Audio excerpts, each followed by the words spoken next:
Boa noite, amados irmãos, a graça e a paz do Senhor Jesus.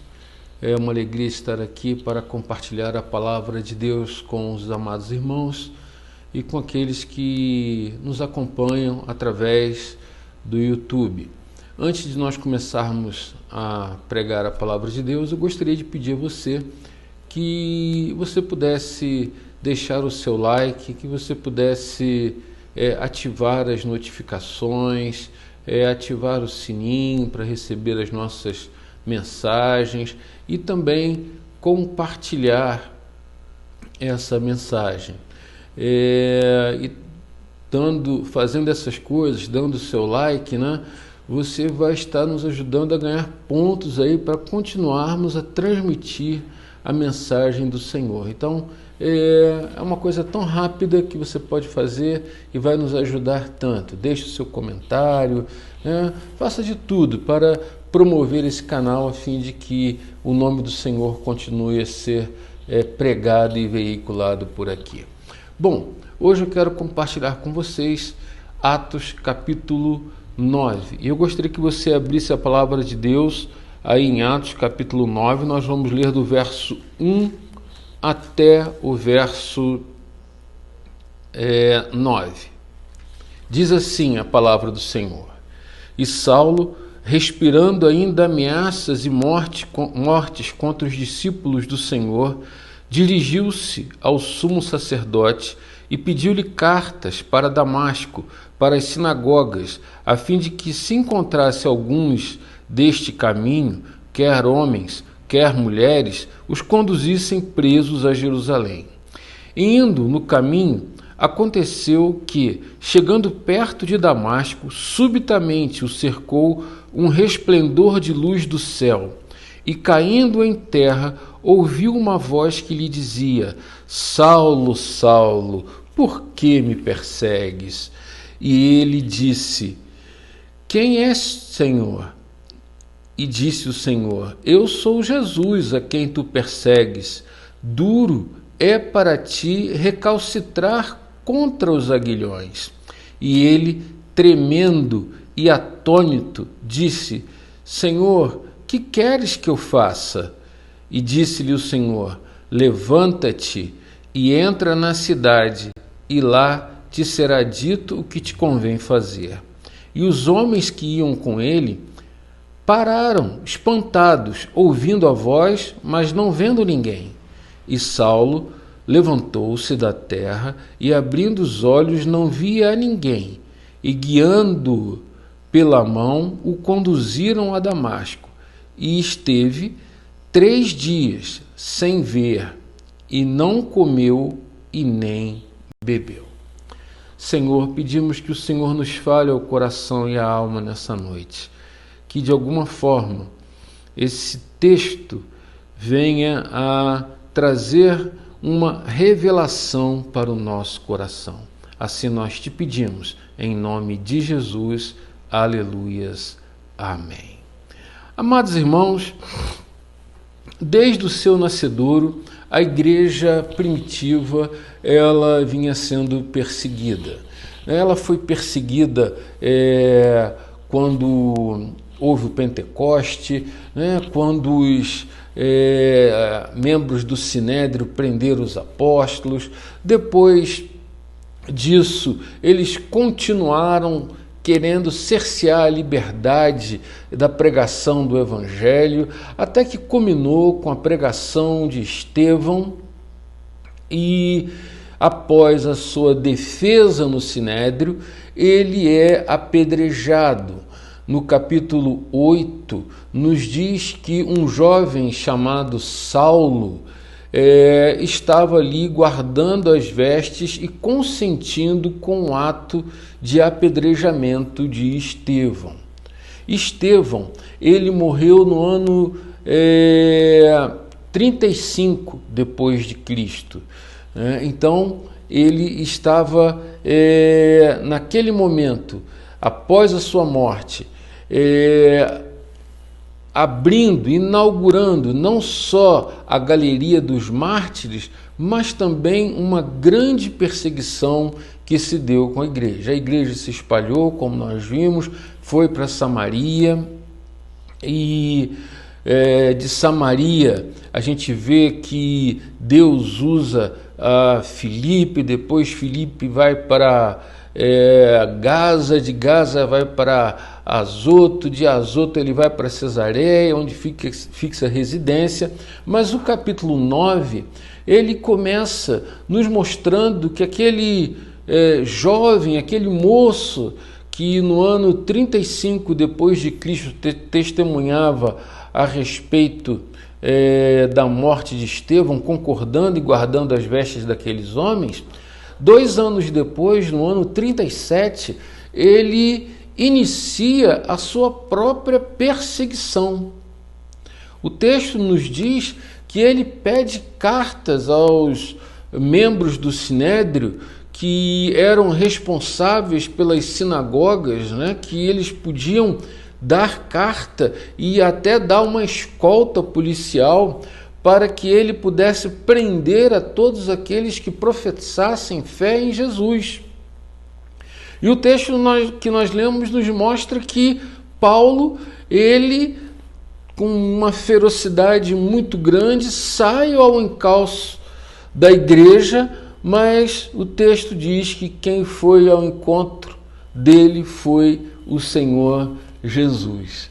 E aí acontece o que aconteceu aqui, que nós lemos. Por isso hoje eu quero compartilhar com vocês sobre quando o caçador vira caça. Exatamente isso. Mas eu quero antes mostrar esse perfil desse jovem chamado Saulo. E muitas vezes a gente fala o diabo isso, o diabo aquilo, mas a gente se esquece da natureza animalesca do ser humano, que se tornou muito evidente após a queda. E muitas vezes nós acreditamos ao diabo coisa que pertence à natureza humana. O homem, depois do pecado original, se tornou um ser extremamente violento, capaz das maiores atrocidades. E o que acontece é que esse a quem Deus vai caçar, esse a quem Jesus Cristo vai atrás, nós podemos ver que essa ação decorre do intuito também de Deus de frustrar os planos do inimigo. Paulo, ele estava ali determinado a terminar com a chamada seita dos nazarenos, ou com a seita chamada do caminho, porque ele via Jesus Cristo como um herege, ele via Jesus Cristo como um criminoso condenado à morte, ele via Jesus Cristo como alguém que blasfemava contra o templo, contra Moisés. Então ele tinha uma visão de ódio não só de Jesus, mas de todos aqueles seus seguidores. E ele, conforme Filipenses capítulo 3, verso 5, ele era uma pessoa que tinha um berço no judaísmo muito significativo. Diz lá que ele foi circuncidado ao 8º dia, que ele era da linhagem de Israel, da tribo de Benjamim, hebreu de hebreus. Quanto à lei, era fariseu, ou seja, da seita mais rigorosa dos judeus. E esse ódio que ele nutria por Jesus e seus seguidores era algo que alimentava o desejo também dos judeus, do Sinédrio, de querer ver destruído tudo aquilo que Jesus fez e ensinou. Ele era um homem muito culto. Ele nasce em Tarso, capital da Cilícia. Era um centro cultural do império. Ele era conhecido como se fosse uma mini Atenas, porque ali se ensinava filosofia, filosofia grega, poesia, coisas que Paulo aprendeu. Ele era um homem extremamente culto, não só no que diz respeito à lei, mas ele também era uma pessoa extremamente culta no que diz respeito à cultura geral. Então, ele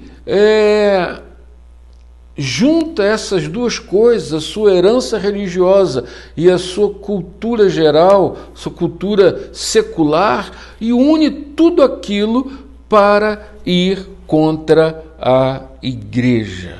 Mas esse homem que, apesar de toda a sua erudição, apesar de todo o seu conhecimento, ele era um homem cego.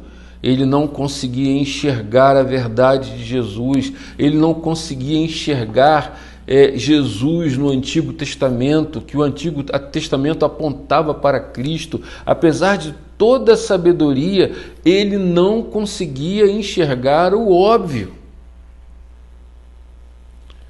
Então, cego como estava, de ódio, ele queria cumprir o seu papel de bom judeu e exterminar com a seita dos nazarenos. E ele investe nisso. Paulo, ele foi uma das maiores expressões do judaísmo depois de Gamaliel, porque ele aprendeu aos pés de Gamaliel, que era um sábio. Então, esse homem que estava à frente, era um perseguidor, e ele vai exatamente com uma escolta policial para Damasco, que era uma cidade onde tinham muitos judeus. Era uma cidade que tinha, naquela época, tanto judeus quanto gentios. Então, muitos cristãos fugiram para aquela cidade, porque era uma das maiores cidades da história. Era uma cidade muito grande. Só para os irmãos terem uma ideia, quando os judeus se revoltaram contra Roma no ano 66 depois de Cristo, 30 anos depois dessa experiência de Paulo, 30 e poucos anos, Roma mata cerca de 10 mil judeus.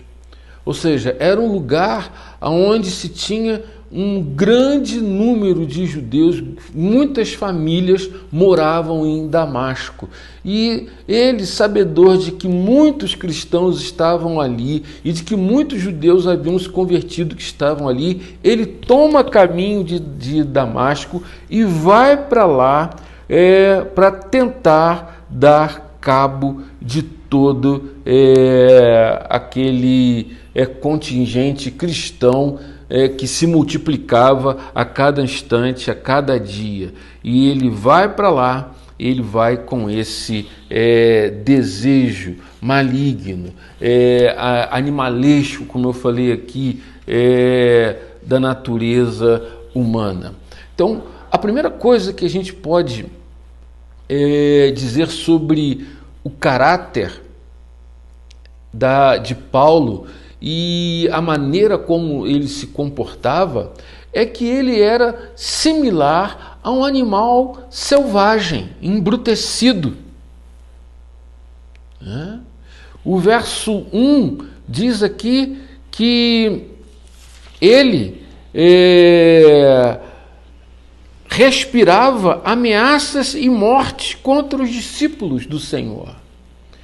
Imagina, uma pessoa respirar. Respiração é a nossa... o sinal de que estamos vivos. Então, a vida de Paulo era matar discípulos de Jesus. Então, ele vai atrás dos discípulos desse homem que ele julgava ser um criminoso. E ele se prepara, ele vai por ali, ele já tinha concordado com a morte de Estevão, já tinha oprimido outras pessoas, mas agora ele monta uma estratégia. Ele monta algo assim. É interessante que o testemunho de Paulo, né, o que aconteceu com ele, foi tão impactante na vida de Lucas, que escreveu isso aqui, que ele registra pelo menos 3 vezes em Atos o testemunho de Paulo.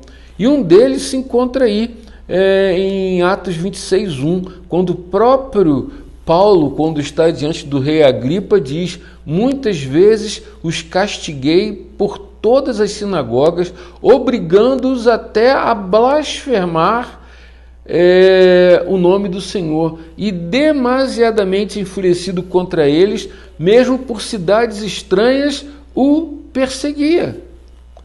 Como é que você faz uma pessoa blasfemar? Torturando. Então, ele era aquele que a sua grande alegria era ver o sangue dos servos de Deus sendo derramada. A igreja em Jerusalém estava sendo fortemente perseguida e ele cria que já tinha cumprido um papel grande em Jerusalém, mas agora ele queria ser um missionário do terror. E ele se comporta como um animal. E ele viaja cerca de 230 quilômetros, a distância de Jerusalém para Damasco, para poder prender, matar e torturar os servos de Deus. Paulo era esse caçador selvagem, caçador de crentes. Era aquele homem que colocou no coração dele. E se você pensa que essa é uma coisa só de Paulo, nada. Há pessoas que hoje detestam cristãos. Eu estava assistindo um vídeo no YouTube e vendo um pastor sendo hostilizado pelo movimento LGBT por causa do batismo de um jovem. Então você vê, as pessoas continuam odiando, continuam detestando, continuam respirando morte. Paulo estava demasiadamente enfurecido, embrutecido e tomado por essa natureza animal, caída, pecaminosa, e estava ali. Junto com isso, é claro, Satanás deu a sua pitada, mas o seu anseio era matar os servos de Deus. Uma segunda coisa que a gente percebe em Paulo é que ele era implacável. O seu ódio, na verdade, não era propriamente contra os cristãos somente, mas contra Cristo. Ele tinha algo contra Cristo. Muito embora não haja nenhuma menção de que ele tenha ouvido o Senhor Jesus pregar, mas ele, pelo que ouviu, nutriu, ao invés de amor, ódio pelo Senhor. Ele, como diz em Atos, outra narrativa de Paulo, né? Atos 26:9, quando ele fala: na verdade, a mim me parecia que muitas coisas devia eu praticar contra o nome de Jesus o Nazareno. Ele diz a mim, que no outro tempo era blasfemo, perseguidor e insolente. 1 Timóteo 1,13. Então, olha como Paulo era. Ele era um sujeito implacável, temível, insolente. Uma outra característica dele é que ele era um malfeitor impiedoso. Se você olhar aí o verso 13, diz aqui de Atos 9, e respondeu Ananias: Senhor, há muitos ouvi acerca deste homem, quantos males tem feito aos teus santos em Jerusalém. Ele era malvado, ele era um malfeitor, ele atacava furiosamente com zelo e com as maiores loucuras os servos de Deus. Ananias, que nós vamos ver depois sobre o perfil desse homem, ele disse ao Senhor: Senhor, de muitos tenho ouvido a respeito deste homem, que ele traz autorização para cá dos sumos sacerdotes, para prender todos os que invocam o teu nome. É o que está aí no verso 13 e verso 14 de Atos 9.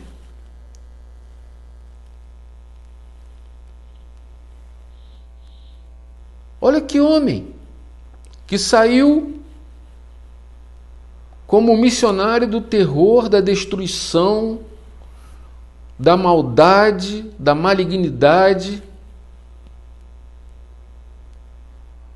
como um missionário da religião, da instituição, de Satanás. Uma quarta coisa que a gente percebe é que ele era, como já dissemos aqui, torturador, ele era truculento. Como já vimos aqui, ele diz que ele sentia que devia praticar muitas coisas contra Jesus o Nazareno. Então, ele era uma pessoa que não media esforços, não. Ele ia para prender, mas também para matar. Era um voto dele. Matar os cristãos. E quando eu leio Portas Abertas, a revista que recebo de livro de Portas Abertas, Missões Portas Abertas, eu vejo como esse ódio continua nos países islâmicos.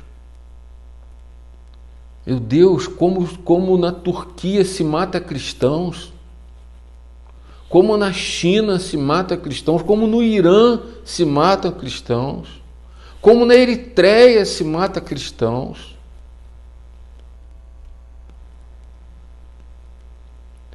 Esse mesmo ódio continua em muita gente hoje. E como no Brasil também se mata cristãos, nós não temos, não são divulgados, mas se você for buscar, você vai ver que a perseguição, ela é não só velada, mas também ela é feita através de ataques. Igrejas que são apedrejadas, pastores que são perseguidos. Mas chega uma hora em que o caçador vira caça. E foi isso que aconteceu. O poder de Deus que muda as situações contrárias. Olha, não foi Paulo que foi atrás de Jesus, foi Jesus que foi atrás de Paulo. Não foi Paulo que se converteu, foi Jesus que converteu a Paulo.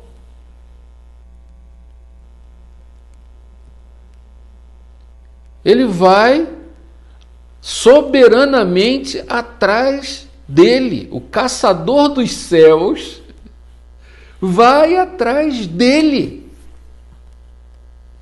Sai ao encontro de Paulo. Desse homem cuja salvação parecia algo impossível, uma loucura.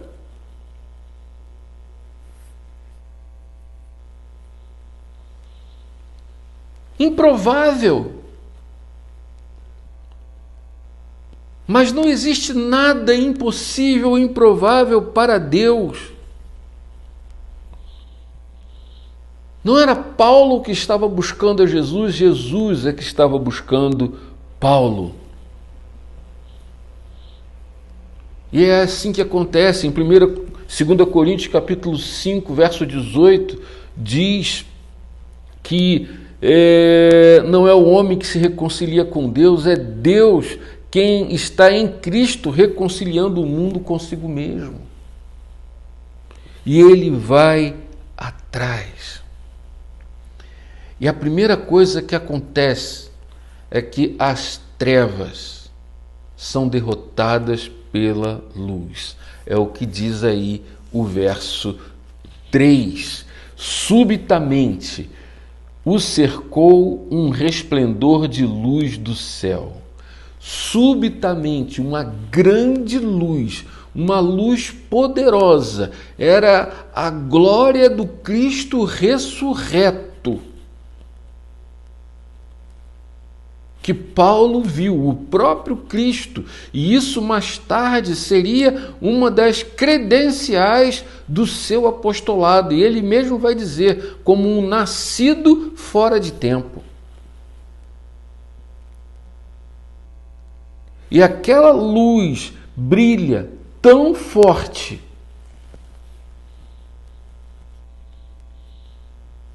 que ele não consegue enxergar mais. É interessante que ele, escrevendo aos Coríntios, ele faz uma citação que lembra essa experiência. 2 Coríntios capítulo 4, verso 6, quando ele diz assim: porque Deus que disse, das trevas resplandecerá a luz, Ele mesmo resplandeceu em nosso coração para a iluminação do conhecimento da glória de Deus, a face de Cristo. Ou seja, ele relembra aos coríntios a experiência que ele teve, dessa luz que brilhou tão forte. Aquele homem que tinha os olhos abertos para tantos conhecimentos, mas era cego para Deus, agora estava cego para o mundo. E os seus olhos estavam sendo abertos para aquele a quem ele perseguia. Os olhos espirituais de Paulo foram abertos. E isso é muito interessante, porque o mundo acha que enxerga melhor sem Cristo. Mas quando Cristo se revela, aí é que eles passam a enxergar de verdade.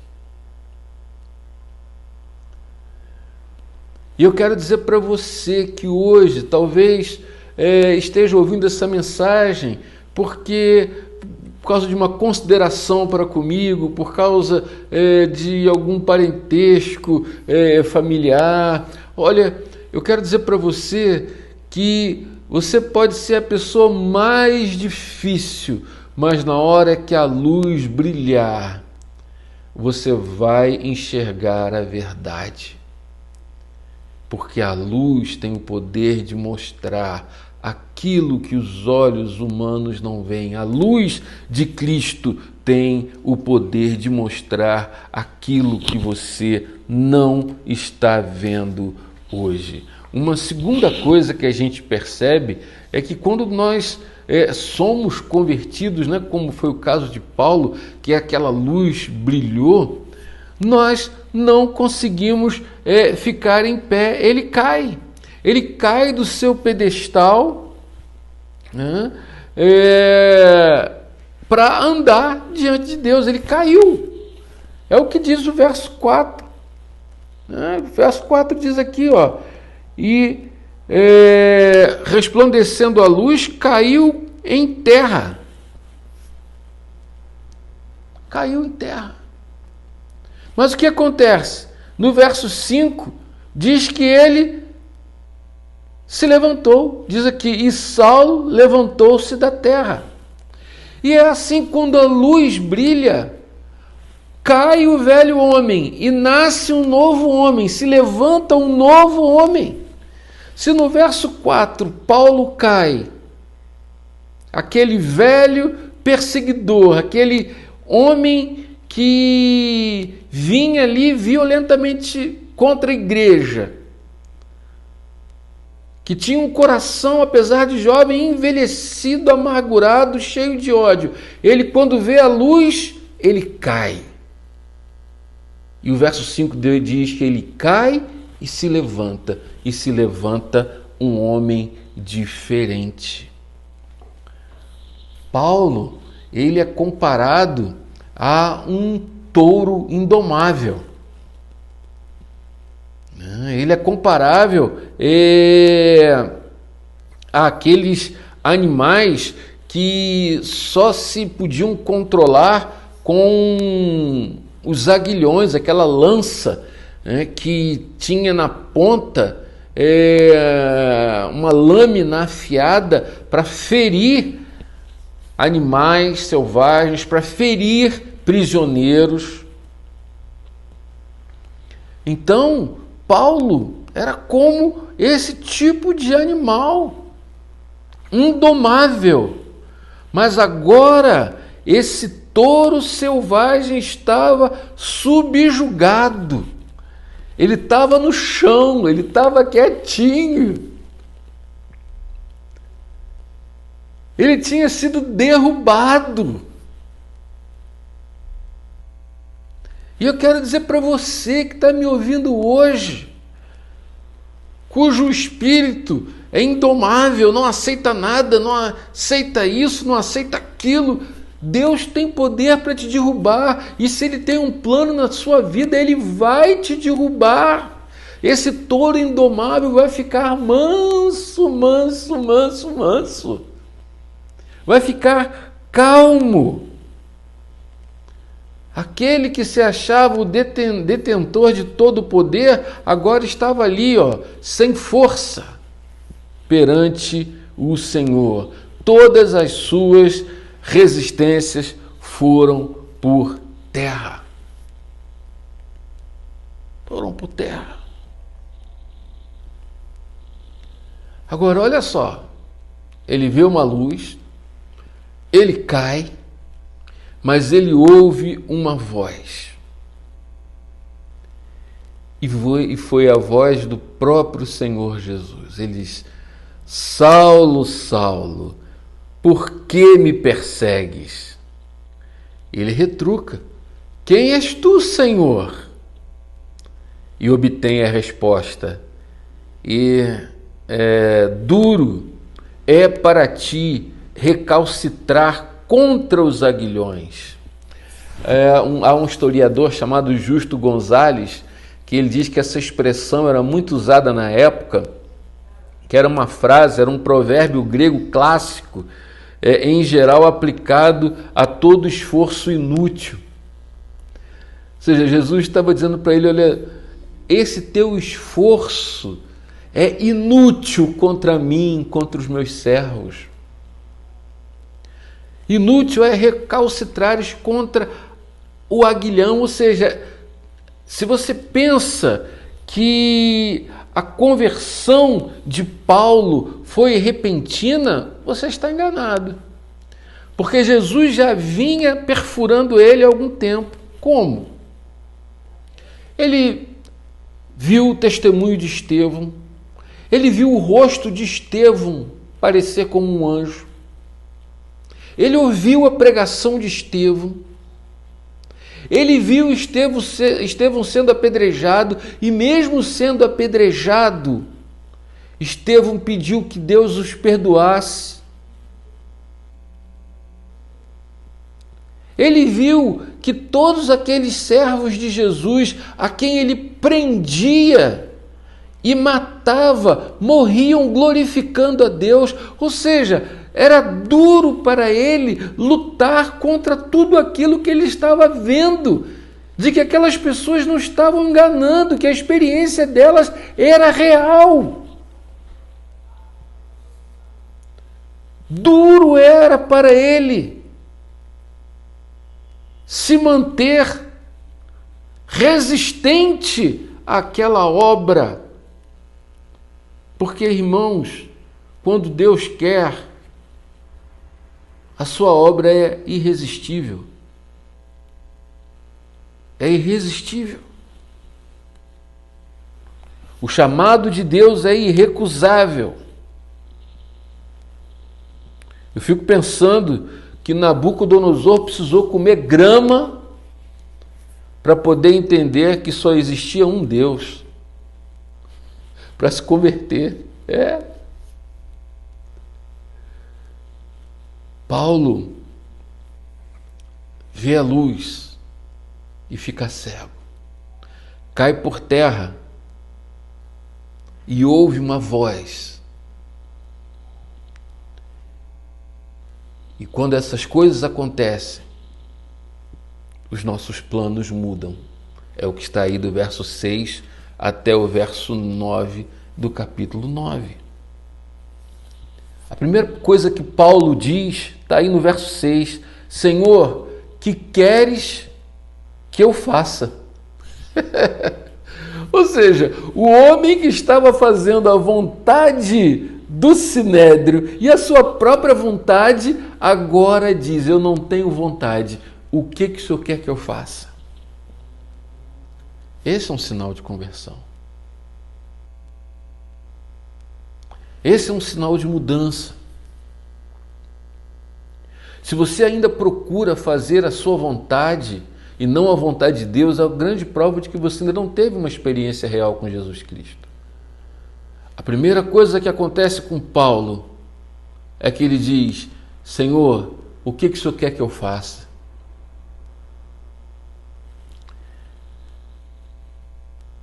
Ele ficou apavorado, amedrontado com aquele Jesus que diz: eu sou Jesus a quem tu persegues. É interessante que ele usa a palavra Senhor aqui e ele reconhece Jesus como o Javé do Velho Testamento. Ele se refere a Jesus a quem tu persegues como Senhor, como Javé. Ele muda completamente. Ele: Senhor, o que o Senhor quer que eu faça? O que o Senhor quer que eu faça? Ou seja, o homem que no ano 35 estava lá no apedrejamento de Estevão, concordando com aquelas coisas malignas e fazendo um monte de coisa ruim contra a igreja, no ano 37, 2 anos depois, ele é convertido pelo Senhor Jesus. Senhor, o que queres que eu faça? E ele recebe ordem. Ele diz: entra na cidade. Ou seja, ele tinha um objetivo, não tinha? Ele não queria ir para Damasco. Ele diz: entra na cidade. Segundo, não faz nada, porque lá te dirão o que te convém fazer. É o que diz o verso 6. É interessante que o Senhor Jesus fala com Paulo, conforme está em Atos 26:14, em língua hebraica. Ele usa a língua dos patriarcas. Ele agora estava esperando novas ordens. Aquelas ordens que ele trazia dos sumos sacerdotes não valia mais de nada. E é assim que Deus faz. Quando Ele converte o nosso coração, Ele muda o nosso plano. E talvez você tenha alguém na família que você acha que nunca vai vir para os caminhos de Deus. Eu quero dizer para você: se Deus converteu Paulo, Ele pode converter a qualquer um. A conversão de Paulo foi o maior acontecimento depois do Pentecostes.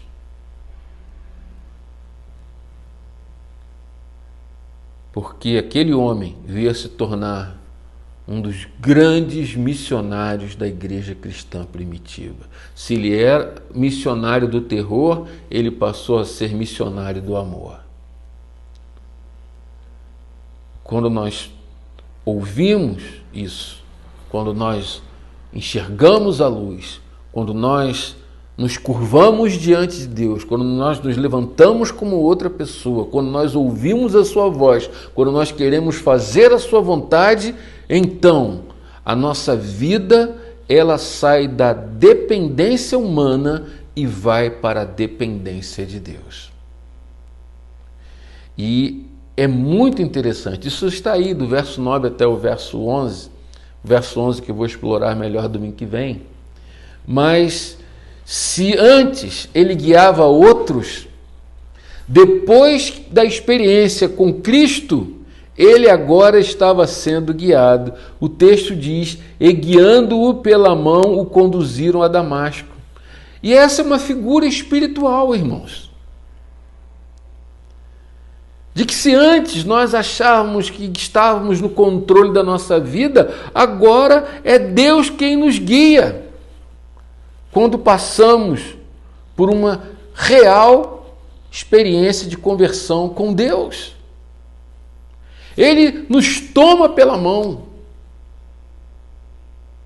e nos guia a tomar a decisão correta.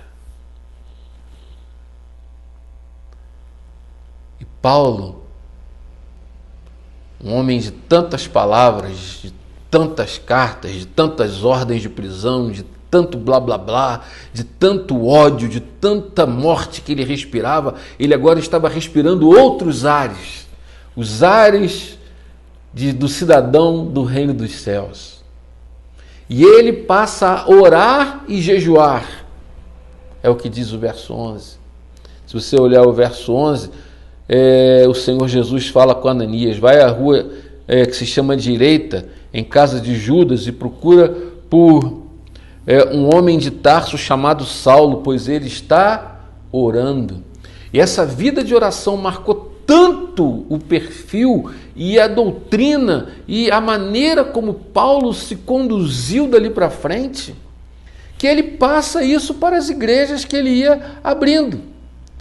Para os irmãos terem uma ideia, em Filipenses 4:6 está escrito assim: não estejais inquietos por coisa alguma, antes as vossas petições sejam em tudo conhecidas diante de Deus pela oração e pela súplica com ação de graças.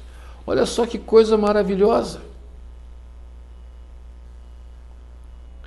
Aquele homem, movido por uma natureza animal, agressiva, violenta, torturador, perseguidor, religioso, institucionalizado, com coração maligno, querendo ser o melhor, com orgulho no coração, agora está totalmente quebrado diante de Jesus. E se você não se sente assim, você não é um cristão. Porque quem se recebe essa graça imerecida, quem recebe essa conversão efetuada, operada por Jesus Cristo, não se sente de outro jeito a não ser totalmente quebrado, com o rosto em terra. E a única coisa que pergunta é: Senhor, que queres que eu faça? Olha, Paulo, quando se converteu, ele não estava dentro de um templo. Ele estava a caminho de fazer grandes males. Você que está me ouvindo pode não estar na igreja, pode estar a caminho de fazer coisas que não devem ser feitas, mas é nesse caminho que Jesus vai aparecer para dizer: seja o seu nome Saulo, seja o seu nome Edson, Gabriel, Mateus, Walter, Andrews, Ana, Isabela, Luiz, seja qual for o teu nome, Deus vai e nos chama nos caminhos mais improváveis e nas situações mais inauditas para nos transformar em missionários do seu amor. Paulo, a partir daquele momento, desistiu de viver para si mesmo e passou a viver para Jesus. Quem persegue o Senhor, a igreja, persegue o Senhor Jesus. E eu vou dizer para você, pai, mãe, irmão, familiares, não desista de orar. O mesmo Deus que derrubou Paulo, que amansou o touro brabo, ele já vem alfinetando a consciência desse teu filho, dessa tua filha. Ele já vem com um aguilhão, ele já está espetando e vai chegar a hora em que ele vai se converter. E o que eu tenho que fazer diante dessa mensagem? Olha, Se você já é um crente, continue a viver para Cristo, a fazer a vontade dele, não a sua. E a você, que ainda não teve um encontro real com Jesus Cristo, renda-se hoje a essa mensagem que ele está mandando, porque há muito ele já vem tocando na sua vida e no seu coração. E aí você vai experimentar o que é de fato enxergar. E ao invés de respirar ódio, rancor, mágoa, você vai respirar amor, bondade e submissão a Deus. Que Deus te abençoe. Que Deus nos abençoe. Em nome de Jesus. Amém. Vamos orar? Senhor, nosso Deus e nosso Pai amado, louvado e engrandecido seja o teu santo nome, de eternidade a eternidade. Tu que és o Deus que transforma homens como Paulo, como Saulo, né? Que o próprio nome já dizia, o grande, tu o transforma em Paulo, que significa pequeno, porque tu és o Deus que muda, tu és o Deus que, pelo poder da tua luz, o Senhor nos derruba do nosso pedestal e nos faz levantar um novo homem, cegos para o mundo, mas com os olhos abertos para ti, não mais querendo fazer a nossa própria vontade, mas querendo fazer a sua vontade. E assim como o Senhor mudou a vida de Paulo e o transformou num grande instrumento para a glória do teu nome, ó Deus, que o Senhor faça assim conosco, nos use poderosamente para a tua honra e para a tua glória, em nome de Jesus. Aleluias. Amém. Recebamos a bênção do Senhor. E que a graça do Senhor Jesus, o amor de Deus nosso Pai e as doces consolações do Santo Espírito seja sobre vós, povo de Deus em Shalom, e sobre todo o povo de Deus espalhado sobre toda a face da terra, desde agora e para todo sempre. Maranata! Ora vem, Senhor Jesus. Que Deus nos abençoe. Aleluias. Amém.